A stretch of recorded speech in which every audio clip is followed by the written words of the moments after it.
Good evening. আজকে ব্লগটা শুরু করলাম সন্ধ্যা থেকে।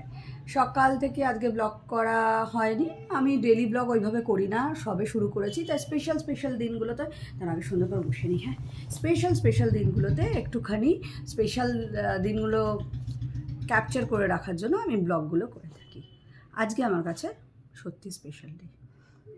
কাল মানে 31শে জানুয়ারি, আজকে 30শে জানুয়ারি, 31শে জানুয়ারি এই দিনটাতে 15 বছর আগে কৃষাণুকে বিয়ে করেছিলাম, ভালোবেসে, লাভ ম্যারেজ। যাই হোক, সেই ব্লগটা আমি চাইছি আজ 15 বছর বাদে যেটুকুনি সেলিব্রেশন করেছি আমি, যেহেতু এটা আজকে হচ্ছে বৃহস্পতিবার, শুক্রবার দিন পড়ছে আর ছেলে স্কুল আছে, মানে কোনোভাবেই সম্ভব না যে বড় করে কিছু করা বা কিছু। আর আমি এই বছরটা চাইছিলামও না সেইভাবে কিছু করতে, যেটুকুনি বাড়িতে সেলিব্রেশন করা যায় সবাই মানে ছেলে বরকে নিয়ে সেটুকুনি করেছি। সন্ধেবেলা বেরিয়েছিলাম, সন্ধেবেলা বেরিয়ে একটুখানি কেক, পেস্ট্রি, যা যা ওর টুকটাক আমি ভেবে রেখেছি একটা ছোটো অ্যারেঞ্জমেন্ট করবো রাত্রিবেলা 12টার পর, সেগুলো গিয়ে নিয়ে এসেছি। কৃষাণু জানে না, ঠিক আছে? যাই হোক, কৃষাণুকে জানানো হয়নি, সেই ব্লগটাই তোমাদের সাথে শেয়ার করবো।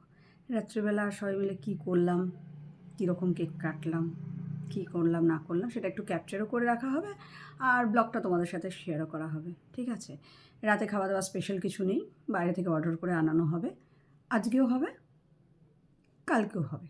আই থিঙ্ক আমার শরীর খুব একটা ভালো না, তাই ওই হালকা ফুলকা একটু খাবার। দুদিন আমার প্রচণ্ড শরীর খারাপ ছিল, এখন যদি খুব হেভি ফুড খাই তাহলে শরীর খারাপ আবার হবে, আর ডক্টর তখন আর আমাকে দেখবে না মনে হচ্ছে। তাহলে তুমি বাইরের ফুডই খাও। চলুন তাহলে শেয়ার করি আপনাদের সাথে।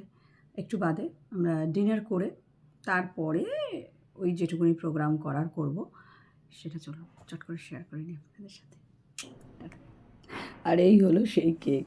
রাত্রেবেলার ভয়েস ওভার দেওয়া বা ভিডিওটা এডিটিং করার মতন আর ক্ষমতাও ছিল না, আর ইচ্ছাটাও ছিল না, কারণ ছেলে স্কুল বলে কথা, সকালে অনেক সকাল সকাল উঠতে হয় ছেলে স্কুল থাকলে। আর এই যে এখনও স্যার রেডি না, ক্যামেরার সামনে আসতে বলছে, দাঁড়াও দাঁড়াও, যখন তখন তো ক্যামেরা নিয়ে চলে আসছো। এই যে সুন্দর হয়েছে, জানাবেন একটু। আর এই সকালবেলা ভয়েস ওভার দেওয়ার সময় আশেপাশ থেকে যদি ভীষণ নয়েজ পান তাহলে প্লিজ ক্ষমা করে দেবেন, কারণ আমার বাড়ির বাদিক ডান দিক দুদিকেই কনস্ট্রাকশনের কাজ চলছে, ঠিক আছে? নতুন স্বপ্নের রাজ্য তৈরি হচ্ছে সবারই, সবাই একটু একটু করে তো এগুলো চায়। চলুন এখানে নিয়ে চলে এসেছি, ছেলে দেখে একেবারে অবাক, বলছে দাঁড়াও দাঁড়াও তোমরা বসো, আমি ভিডিও ক্যামেরাটা করে দিই। এই যে কেক নিয়ে চলে এসেছি, আর এই কেকের ওপর নানা রকম জিনিস দিয়ে যে ডেকোরেশনগুলো দেখছেন সেটি স্পেশালি কৃষাণুর পছন্দের জিনিসপত্র, ব্লুবেরি, ক্যানবেরি, বিভিন্ন রকম জিনিস, কেন ও পেস্ট্রি অত ভালোবাসে না তাই। আর একটা স্পুন নিয়ে চলে এসেছি, আর এটার অদ্ভুত একটা ব্যাপার দেখুন, ক্যান্ডেলটা যতবার ওটাকে নেভানো হচ্ছে ততবার সে জ্বলে জ্বলে উঠছে। এটা আমার ছেলে খুঁজে খুঁজে এই ম্যাজিক ক্যান্ডেলগুলোই জোগাড় করে নিয়ে এসেছে। যাক, আমারও ভালো লাগছে, বেশ বারবার ওটা করছি। আচ্ছা চলুন, এইভাবেই সেলিব্রেশন করা হলো, একে অপরকে কেক খাওয়ানো হলো। আর একটা কথা, আজ আমাদের প্রায় 15 বছর বিবাহবার্ষিকী, কিন্তু বিশ্বাস করুন একটা দিনের জন্য ও আমাকে ফিল করতে যায়নি যে আমি ওর ওয়াইফ, মানে অ্যাজ এ ট্রিট করেনি। অনেকের অনেক সম্পর্কই আমি দেখেছি, কিন্তু আমি ওকে যত না হাজব্যান্ড হিসাবে পেয়েছি, বন্ধু হিসাবে পেয়েছি অনেক বেশি।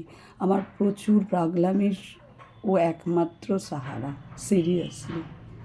কালকে রাতে আর কন্টিনিউ করিনি ব্লগটা, আর সকালে একটুখানি কন্টিনিউ করে দিলাম। আর এই যে চলে এসেছি সকাল সকাল তিনজনে মিলে দক্ষিণেশ্বর।